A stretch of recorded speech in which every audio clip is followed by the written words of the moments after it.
Bonjour, le mercredi 30 janvier 2013, à la Bourse du Travail, à la Seine-sur-Mer, dans le Var, avait lieu une assemblée citoyenne. Galette républicaine, pot de l'amitié, mais surtout intervention de personnalités, mais aussi interview. Voici l'intervention de Jean-Marie Bernardi, PCF. La situation économique, industrielle et sociale que connaît notre pays, et a fortiori notre département, celui du Var, avec 70 000 demandeurs d'emploi, est gravissime en termes d'emploi, de précarité, de flexibilité et de souffrance au travail. Les plans de sauvegarde de l'emploi, les fameux PSE, 12 euphémismes pour parler de suppression et de postes ou de licenciements, se multiplient dans de nombreux secteurs d'activité et notamment industriels. Il y a 9 mois, le Front de gauche, avec ses 4 millions de voix, contribuait très largement à se débarrasser de Sarkozy. Nonobstant les propositions portées par le programme L'Humain d'abord, François Hollande et son gouvernement ne répondent pas aux attentes populaires et du monde du travail. Ils se contentent d'accompagner le libéralisme sans s'attaquer aux causes profondes de la crise du système capitaliste et financier. Avec ses alliés d'Europe Écologie Les Verts et du PRG, bien que quelques voix dissidentes, comme l'a dit Jacques Le Richomme, commencent à se faire entendre, il nie l'existence de la lutte des classes alors qu'elle s'aiguise chaque jour davantage sur les lieux de travail que constituent les entreprises. Les exemples de PSA, mes camarades en ont parlé, de Renault, de Sanofi, de Florange, de Fralib plus près de nous, de Goodyear, de Virgin, etc., démontrent à quel point la lutte pour l'accumulation du profit est forte. Cet affrontement, cette lutte est actuellement gagnée par les entreprises du CAC 40 pendant que la fracture sociale et que les inégalités se développent. Pendant 10 ans, la droite de Sarkozy avait accéléré la casse des droits sociaux, des droits du travail. François Hollande n'a pas été élu pour prolonger ce processus. Or, force est de constater que cédant à la pression du MEDEF, il le continue. Le pacte de compétitivité gallois, avec ses 20 milliards de cadeaux aux entreprises, l'accord CFDT, CFTC, CGC, MEDEF sur l'emploi, la flexibilité concourt toujours à plus d'austérité et à plus de précarité. C'est tellement vrai que toutes ces décisions et accords minoritaires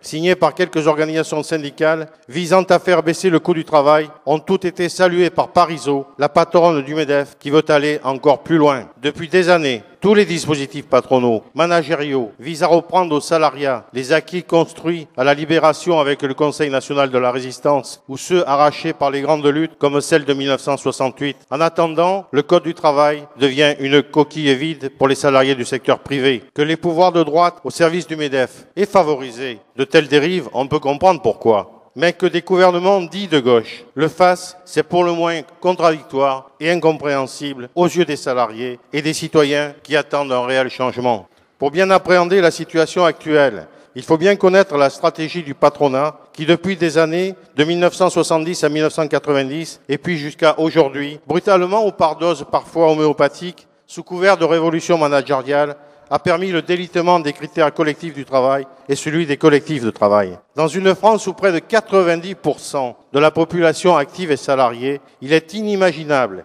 que la stratégie mise en œuvre par le patronat et la droite n'ait pas d'influence compte tenu du déséquilibre des forces organisées sur le salariat et sur sa façon de se comporter en tant que citoyen. Malheureusement, et sans réaction de la part du monde du travail salarié, cette politique poursuivie par la social-démocratie libérale est vouée à l'échec, comme le démontre ce qui se passe dans d'autres pays d'Europe, entrés en récession. Le Front de gauche s'oppose donc catégoriquement à cette politique d'austérité reprise par François Hollande et son gouvernement Jean-Marc Ayrault. Ces composantes politiques de celle du Front de gauche veulent faire entendre et partager que d'autres logiques existent à gauche, alternatives à l'austérité, au recul social et à la précarisation. C'est pour cela que le Front de gauche, outil de rassemblement au service des citoyens, des salariés, veut s'adresser à tous ceux à gauche, dans le mouvement social, qui veulent une politique en rupture avec le capital, en rupture avec la loi du marché, en rupture avec la financiarisation de la société. Pour parvenir à changer de cap, le Front de gauche fait plusieurs propositions, et je vais essayer d'être concret. Confirmer les 35 heures comme durée légale du temps de travail sans perte de salaire. Réouvrir le droit à la retraite à 60 ans. Réaffirmer le CDI à temps plein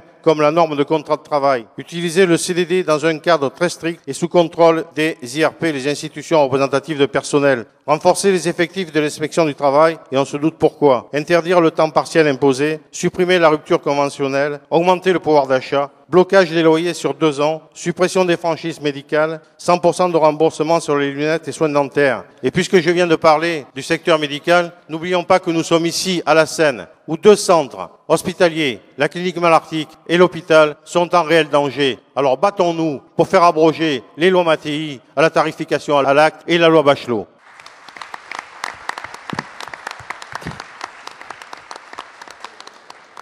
Le Front de gauche se prononce aussi pour une loi d'interdiction des licenciements boursiers ou pseudo-économiques dans les entreprises en bonne santé, pour des droits et des pouvoirs surtout nouveaux pour les représentants du personnel dans les institutions représentatives de personnel, c'est-à-dire les CE, les CHSCT, les délégués syndicaux, les délégués du personnel, les conseils d'administration, les conseils de surveillance.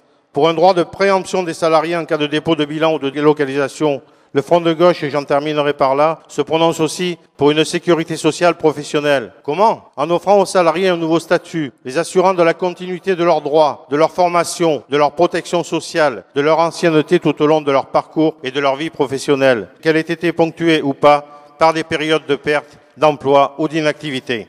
Eh oui, beaucoup de choses sont à conquérir ou à reconquérir pour que l'humain soit enfin au centre des décisions, qu'il ne soit pas considéré comme une variable d'ajustement comptable capitalistique. Le chemin peut paraître long, mais il nous faut bien comprendre tous ces enjeux pour gagner la bataille du changement et ne pas se contenter tous les 5 ans de voter pour un tel ou un tel. Si le baromètre du temps social est constitué des balanciers antagonistes de la lutte de classe, il nous appartient de jeter les ponts entre le mouvement social et le mouvement politique pour collectivement mettre le curseur sur le beau fixe et durable.